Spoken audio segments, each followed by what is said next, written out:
তুমি আসতে পারনি। এই না থাকলে টক হয়, কাঁদবি না, মেকআপ খারাপ হয়ে যাবে একদম। নমস্কার বন্ধুরা, আরেকটি নতুন ব্লগে তোমাদের সকলকে অনেক স্বাগত। এখন বাজে সকাল 9:45। এখন আমি রেডি হয়ে গেছি, যাব কলেজে। আর আজকে কলেজ যাওয়ার কোনো প্ল্যান ছিল না। খুব ওই 8:30টার সময় উঠে মোটামুটি রেডি টেডি হয়ে এখন কলেজ বেরোচ্ছি। আর কেন তাড়াহুড়ো করে কলেজ যেতে হচ্ছে সেটা আমি তোমাদেরকে বলবো ভিডিওতে, বিকজ আমি নিজেও একটু কনফিউজ যে সিরিয়াসলি ওই বিষয়টা হবে কি না। যার জন্য তোমাদেরকে এখনই আমি বলবো না যে ঘটনাটা কী, সেটা আমি তোমাদের ভিডিওর মধ্যে বলবো। এখন আপাতত বেরোই, বিকজ অনেকটা লেট হয়ে গেছে। আমার এখান থেকে স্টেশনে যেতে কিছুটা সময় লাগবে, আর আমি আজকে অটোতেই যাব। তারপরে আবার যেটা খুশির খবর বলি তোমাদের, যে আজকে রিনির দিদির মেয়ের অন্নপ্রাশন আছে, সেখানে আমরা যাব। ও বাই দ্য ওয়ে, আমি ভুলেই গেছি, দেখেছো আমি আগে কিছু জামা কাপড় নিয়ে নিই, বিকজ আমি ওখান থেকে বাড়ি আসবো না, ওখান থেকে আমি ডাইরেক্ট রিনির বাড়ি যাবো, নাহলে আমার অনেক লেট হয়ে যাবে। তাহলে একটু ওয়েট করো, আমি আগে ড্রেসটা নিয়ে নিই। তোমাদেরকে ওয়েট করতে বলে দেখো আমি কলেজে চলে এসেছি। খুব দেরি হচ্ছিল তো, তাই তাড়াতাড়ি চলে এলাম। আর এটা আমাদের কলেজের লালুগুলু। আজকে কলেজে মিগ ওয়েল্ডিং হবে। তো এটা হচ্ছে এটা হচ্ছে তামার তার। এই তামার তার দিয়ে গ্যাসের দ্বারা ওয়েল্ডিং হবে। সেটা আমি তোমাদেরকে একটু বাদে দেখাচ্ছি, কেননা স্যার আগে সব কিছু ক্লিন করছে। আর বাইরেও মেশিনপত্র সব দেখে বুঝতেই পারছো যে নিশ্চয়ই কিছু একটা হবে। অ্যাকচুয়ালি আমাদের কলেজে ইনস্ট্রাক্টর আসবেন এবার, তাই জন্য আর কি হয় না, একটু কোনো স্যার আসলে পরে একটু সবাই একটু ভালোভাবে পারফরমেন্স দেওয়ার চেষ্টা করে, তো সেটাই করা হচ্ছে আর কি। আরই মধ্যে শুরু হয়ে গেল ঝড়। এগুলো কি পড়ছে জানো? ফুলের পাপড়ি পড়ছে। অপূর্ব সুন্দর দৃশ্য। এত গাছ, ভাবছি যদি কোনো ডাল মাথায় পড়ে। ওই জন্য চলে এলাম আমরা ওয়ার্কশপে।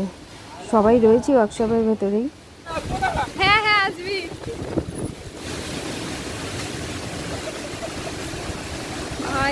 ঠিক সময় বেছে টিফিন টাইমেই আসতে হলো ঝড়টা। আমরা কেউ যেতে পারিনি আজকে মাঠে। আর এখানে গাছপালা বেশি বলেই হয়তো ঝড়টা একটু বেশিই বোঝা গেছে। এখানে অনেক ঝড় হচ্ছে, প্রচণ্ড ঝড় হচ্ছে। আমরা তো ওয়ার্কশপের ভেতরে রয়েছি। আর কখন ছুটি দেবে জানি না, তবে দেখি কখন ছুটি দেয়। আমরা তো সবাই ব্যাগ ট্যাগ নিয়ে রেডি, শুধু ছুটি বললে চলে যাবো। আর এগুলো হচ্ছে আমাদের ওয়েল্ডিংয়ের মেশিন। এই মেশিনটা আমাদের চালানো শেখাবে, এখনও শেখায়নি, তবে শেখাবে। আর এগুলো সব এক একটার সঙ্গে এক একটা কানেক্টেড। আর ওর মধ্যে গ্যাস আছে, ওই গ্যাস দিয়ে আমাদের ওয়েল্ডিং হবে। নে গানটা কর। কি গানটা করছিলি? কর কর কর কর। তুমি আসতে পারনি,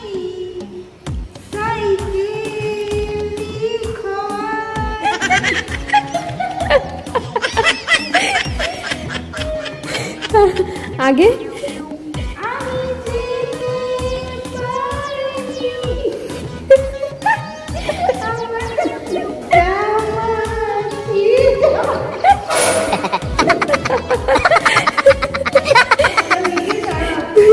এত ফালতু গান কোথা দিয়ে শিখেছিস? ও বাবা গো, আমরা একটা ভালো জায়গায় এসেছি, আম পাড়তে এসেছি। পার পার পার পার।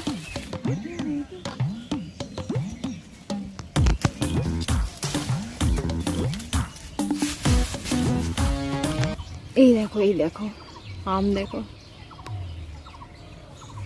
কিন্তু এগুলো এখানে ছোট নেব না, ওই দুটোতে নিয়েছি, বেশি লোভ ভালো না, তারপরে শেষে সমস্যা হবে। আমাদের বজ্জাত বন্ধুগুলো ওই মাঠের কোনায় আম মাখা পার্টি করছে আমাদেরকে না নিয়ে। অবশ্য ফোন করলে এই মাত্র যে আমরা এখানে রয়েছি, আয় ওদের কাছে গিয়ে আমরাও আম মাখা খেয়ে আসি। আর এখানে পুরো বাঁশবাগান, পুরোটা। কি ঠান্ডা রে ভাই, মনে হচ্ছে না চাদর গায়ে দেবো।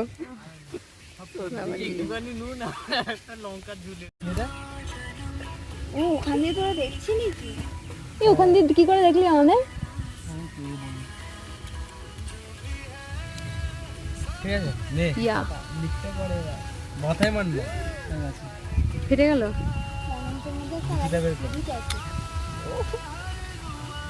আমাকে একটু দে, নুন লঙ্কা মাখিয়ে দে। এই সাইডে দে, সাইডে যা তুই যা। আমার তো জিভ দিয়ে জল বেরিয়ে গেল। দে দে। এই লঙ্কা খাবি? কাঁচা লঙ্কা শুধু লঙ্কা দিয়ে খেলেই হবে। নুন হবে না, নুন নেই। নুন না থাকলে টক হয়।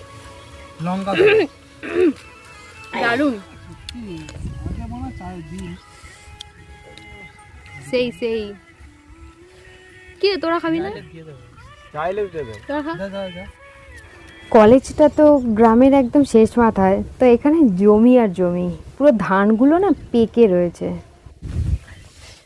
আমি যাচ্ছি এখন লঙ্কা জমিতে লঙ্কা তুলতে, বিকজ আম এখন আরেকটু বাকি আছে। আমি একা যাচ্ছি না, আমার আগে আমার একটা বন্ধু রয়েছে, ও তুলবে, আমি শুধু একটু ভিডিও করবো। কি করে এইখানে লঙ্কা। যাই হোক, আমরা এবার একটু এখানে আম মাখা খাওয়ার পরে চলে যাব আবার ক্লাসরুমে কিছু কাজ আছে, তারপরে চলে যাব সোজা আমরা বাড়ি, কেননা রিনির দিদির মেয়ের জন্য কিছু কেনা হয়নি, কিনতে হবে।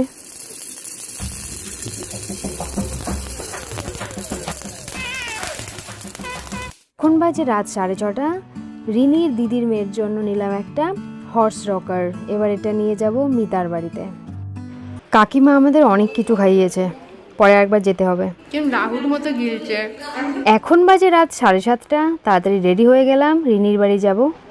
এই যে পুচকেটা, এরই আজ অন্নপ্রাশন, এর নাম সিদ্ধিমা। কত তোলার চেষ্টা করছি, বাট উঠছেই না।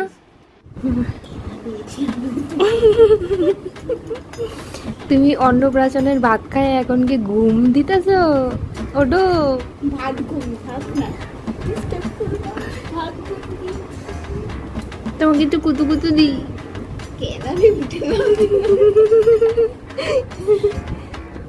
তারপরে মিতা, এই রিনি তুই ভেবেছিলি আমি আসবো?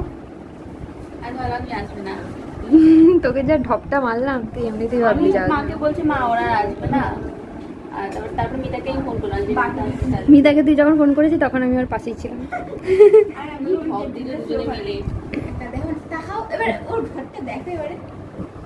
এখানে এটা রিনির ঘর, এটা রিনির ঘর কম, সারা বিশ্ব ব্রহ্মাণ্ড রিনির ঘরে বাস করে। এই রিনি এগুলো পড়ে, কোনোদিনও চোখ দিয়ে ভুল ভবিষ্যতে দেখে। কি কোষ বাবা,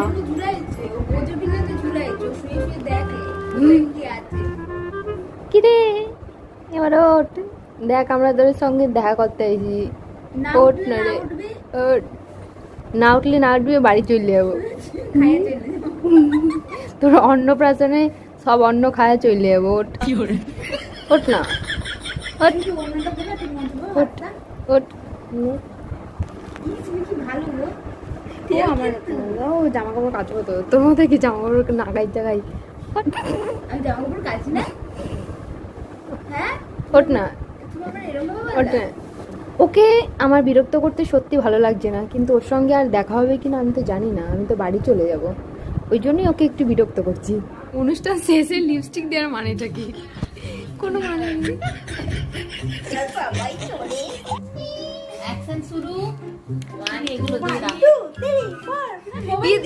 আরে কাঁদবি না, মেকআপ খারাপ হয়ে যাবে, একদম কাঁদবি না, ভিডিওতে ভালো আসবে না। এই গিফটটা পুচকুটার জন্য আমার আর মিতার তরফ থেকে। আমাদের বাড়ি যাওয়ার সময় হয়ে গেছে, এবার আমরা চলে যাব বাড়ি। হেই বন্ধুরা, আমি চলে এসেছি রিনির বাড়ি থেকে, এখন বাজে রাত 10টা। রিনি আর ওর দাদা আমাকে দিয়ে গেছে, আমার খুব ভালো লেগেছে ওদের বাড়িতে ঘুরে। মিতার বাড়িতে গিয়েও আমার খুব মজা হয়েছে, এবং মিতার মা বাবাও খুব ভালো, রিনির মা বাবাও খুব ভালো লেগেছে তাদের সাথে কথা বলতে, বেশ সাধারণ মানুষ ওনারা। তবে রিনির মা বাবার সঙ্গে বেশিক্ষণ কথা বলতে পারিনি, বিকজ তাদের বাড়িতে যেহেতু অনুষ্ঠান, তারা অবশ্যই ব্যস্তই থাকবে, তাই না?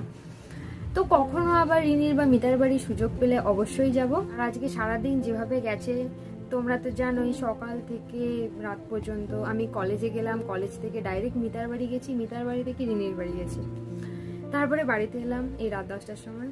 তাহলে আজকের ব্লগটা আমি এখানেই শেষ করছি। যদি আমার ব্লগ তোমাদের ভালো লেগে থাকে তাহলে প্লিজ আমাকে সাপোর্ট করো। তাহলে আবার তোমাদের সঙ্গে দেখা হবে পরের আরেকটি ব্লগে। টাটা।